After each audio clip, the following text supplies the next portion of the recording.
The most I've done is like 2 whole days without sleep. Terry is one of millions who suffer from insomnia. 50% of us have it at some time, 10% this severe. Well, I was up till 3 this morning and then I got up at 5.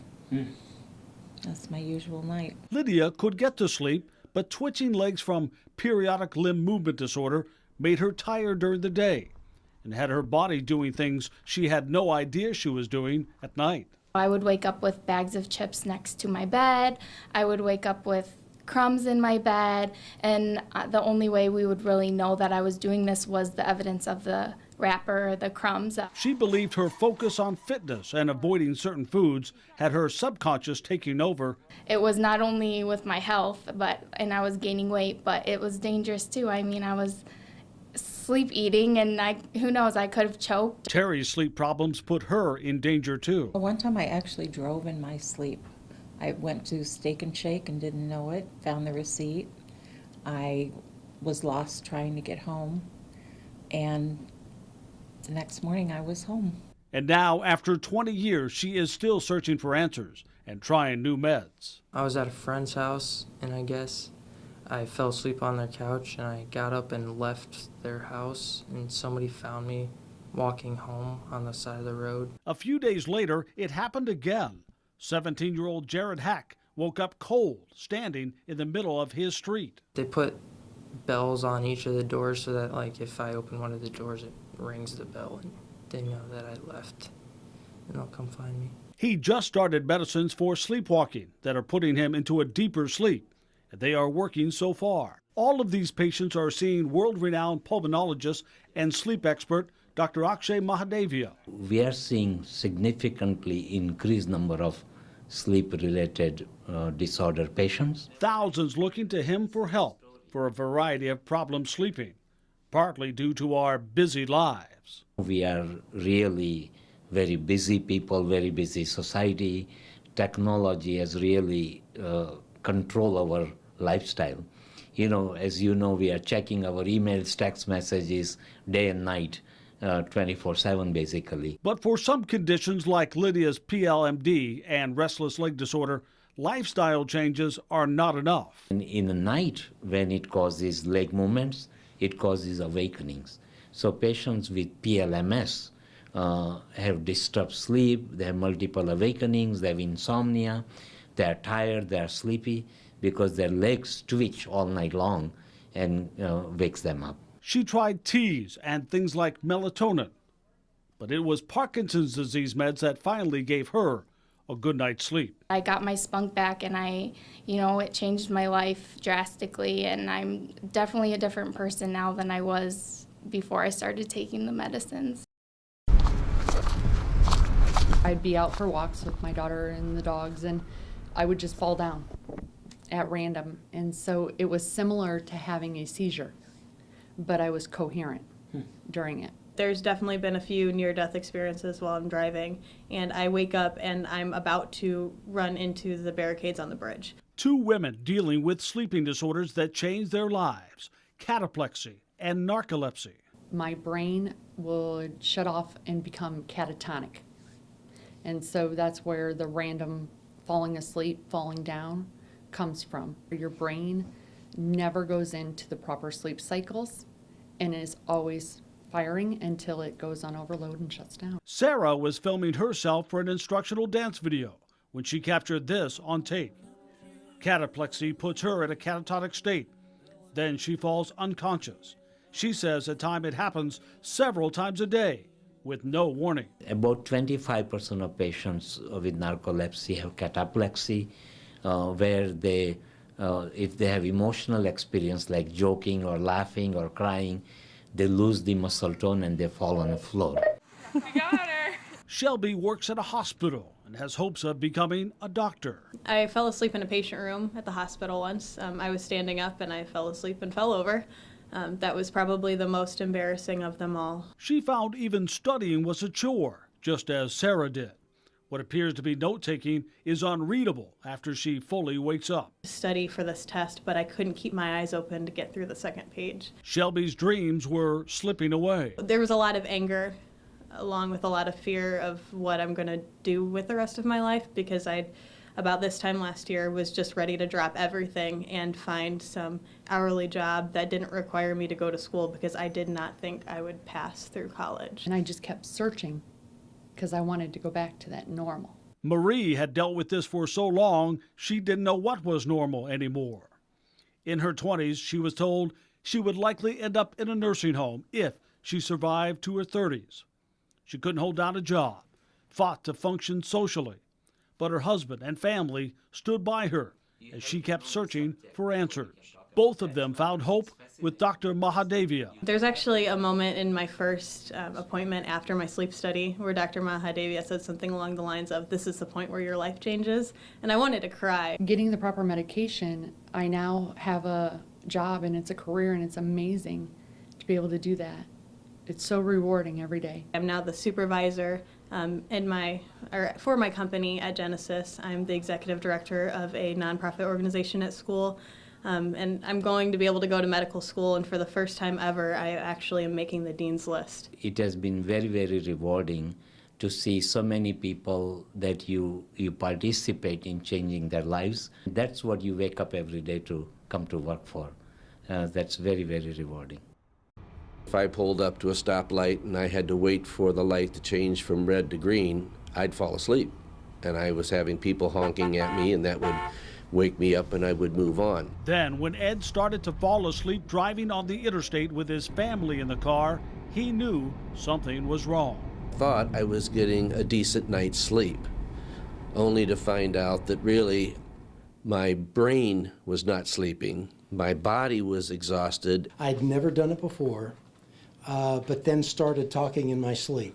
Following multiple deployments, none of them in combat, Joe's dreams became more vivid, his actions more intense. I would end up getting in a fight and punching the wall. I lost every one of those fights, of course. That put the person he loved most in danger. Married for 40 years. I love my wife dearly. One night, about a year ago, I actually kicked my wife. With concerns for their families and their own health, both men went in for help. Sleep studies revealed both men had obstructive sleep apnea. In a deep sleep, all our muscles relax. So when these muscles relax, and if they are heavy, they basically close up. And that's when they stop breathing because there is no air going through. This woman stops breathing for more than a minute at a time, several times an hour. Fighting for oxygen, the brain wakes up and breathes again. But that constant fighting and lack of oxygen takes a toll on your body. Hypertension, high blood pressure, and sleep apnea are very closely associated. Heart diseases, cardiac arrhythmias, stroke, forgetfulness, dementia, patients who are likely to get Alzheimer's. And if they don't get enough oxygen, it's going to make the Alzheimer's faster.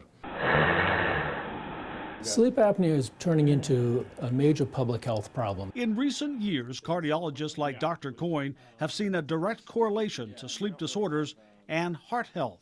The risk of dying from heart disease is increased about 3 times if a person has severe sleep apnea which is not treated. More doctors and patients are becoming more aware of the long and short-term risk of a bad night's sleep. With the severity of the sleep apnea that I was experiencing, he said that probably within 10 years I would either have a massive heart attack or a massive stroke. In 10 years, Ed has only slept without his CPAP machine one night. It turned my life around so much that I would never even think of going to bed without having the CPAP machine on. And for Joe, his so-called sleep divorce, where couples sleep in separate beds for their own safety, finally came to an end. Since I now take a CPAP and took a couple of other medications, I'm able at least now to sleep through the night and never have kicked my wife again. Next, I'm going to to put one on your voice box, and this is going to monitor snoring. Jason is getting ready for his second sleep study in a supervised lab. I'm just hoping to resolve my sleeping issues I've been having for years, and I just want to get to the bottom of it. And we're going to mark some places where we have to put the wires. Local labs are full of people trying to get to the bottom of it. This clinic alone monitors 4 people every night. Sleep techs track every move from leg twitches to abdominal muscle movement to heart rate and brain waves. It's a non-invasive test. It's just really sleeping with the wires is the most uncomfortable for people. Wires that help the team monitor the patient all night long. There you go. It was during a test like this that Ed discovered he had a serious problem. By midnight, the technicians were running into the room, turned on the lights, and said, "That's as far as we can go with the sleep apnea test. Your oxygen level has dropped so drastic that it's too dangerous to go any further." He has severe sleep apnea. In deep sleep, his muscles relax, his airways close. The answer for him, a CPAP machine, a compressor-like device developed by a man early in his career who would go on to practice medicine in the QCA. I told my professor that what if we try positive pressure therapy to keep the air passages open? And he said, it's an excellent idea, let's try it. CPAPs are now used by millions worldwide, 10% of people in the U.S. alone. Very rewarding to be part of the original, therapy frontline. But many struggle with the mask. New technologies are in the testing stage, and options like surgery and weight loss can help some. Obesity is a major risk factor for apnea, and new medicines are being tested for other sleep disorders. You have likely heard of dramatic side effects. I could remember being in one of the bedrooms and not finding my way out, and I was just in tears. Terry tried Ambien to treat insomnia. A percentage of patients fall into a half-deep sleep, but awake enough to do things like sleepwalk and even drive. I had taken my pill case and I had pills laying there, which meant I could have taken pills that I shouldn't have been taking at that time. But beyond those risks, experts agree lack of sleep itself is more of a long-term danger than most prescription sleeping pills. The old thinking is that the sleeping medicines are bad and they are habit forming and you are going to get hooked on it. It is not necessarily true.